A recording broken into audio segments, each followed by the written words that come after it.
Guppy ടാങ്കിലേക്ക് ഞവണിക്കുന്നതിന്റെ ഗുണവും ദോഷവും പലർക്കും സംശയമുണ്ടാവും. എന്തായാലും എന്റെ അനുഭവത്തിൽ ഞാൻ മനസ്സിലാക്കിയ ചില കാര്യങ്ങളുടെ പങ്കുവയ്ക്കാം. ഗപ്പി ടാങ്കിലേക്ക് ഞവണിക്കുമ്പോൾ നമ്മൾ മീനെ കൊടുക്കുന്ന അധികമായ തീറ്റ അടിയിൽ അവശേഷിക്കുന്നത് അവ തിന്നുകയും തന്മൂലം വലിയൊരു മാലിന്യത്തിൽ നിന്ന് രക്ഷപ്പെടുകയും ചെയ്യുന്നുണ്ട്.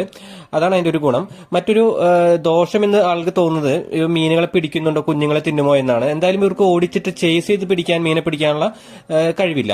പക്ഷേ ഇവർ എന്തെങ്കിലും വയ്യായികയോ അസുഖമുള്ള മീനുകളെ കിട്ടിക്കഴിഞ്ഞാൽ, അവർ താപ്പിന് കിട്ടിക്കഴിഞ്ഞാൽ തീർച്ചയായും തിന്നുന്നുണ്ട്. പക്ഷെ അത് ഭീകരം, അതൊരു വലിയൊരു നഷ്ടമായിട്ട് പറയാൻ കഴിയില്ല. പക്ഷെ ഏറ്റവും വലിയൊരു ദോഷം മറ്റൊന്നാണ്.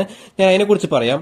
ഇതേപോലെ ഞവണിക്കൽ വരുമ്പോൾ അവ അതിൽ പെറ്റുപെരുകയും, എന്നാൽ ഈ ഞവണിക്ക പക്ഷെ ഞവണിക്കൽ എന്തെങ്കിലും കാരണങ്ങൾ കൊണ്ട് കൂട്ടത്തോടെ ചത്തൊടുങ്ങാറുണ്ട് ചില സമയങ്ങളിൽ.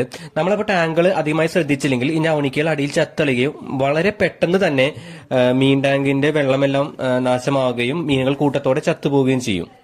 അത് വലിയൊരു അപകടം തന്നെയാണ്. പക്ഷെ സ്ഥിരമായിട്ട് ടാങ്ക് നന്നായി ശ്രദ്ധിക്കുന്ന ആളുകൾക്കാണെങ്കിൽ അങ്ങനെ ഒരു സാഹചര്യം കാണുമ്പോൾ തന്നെ അവയെടുത്ത് മാറ്റാനും ടാങ്ക് ക്ലീൻ ചെയ്യാനും എളുപ്പം പറ്റുന്നതാണ്. എന്റെ അഭിപ്രായത്തിൽ ഒരു പരിധിവരെ ഞവണിക്കൽ നല്ലതാണ്. പ്ലാന്റഡ് ആയിട്ടുള്ള ടാങ്കുകളിലൊക്കെ ഒരു നാച്ചുറൽ അറ്റ്മോസ്ഫിയർ നൽകാൻ നല്ലതാണ്. പക്ഷെ ഇവ വളരെ പെട്ടെന്ന് പെറ്റുപെരുകുന്ന ഒരു ഐറ്റം ആയതുകൊണ്ട് അവ നിയന്ത്രിക്കേണ്ടതും അത്യാവശ്യമാണ്. അതിനുവേണ്ടി ഞാൻ ഇതിന്റെ ഇടയ്ക്ക് ഇതിന്റെ എഗ്ഗുകളൊക്കെ എടുത്ത് കളയാറുണ്ട്. അപ്പോൾ തീർച്ചയായിട്ടും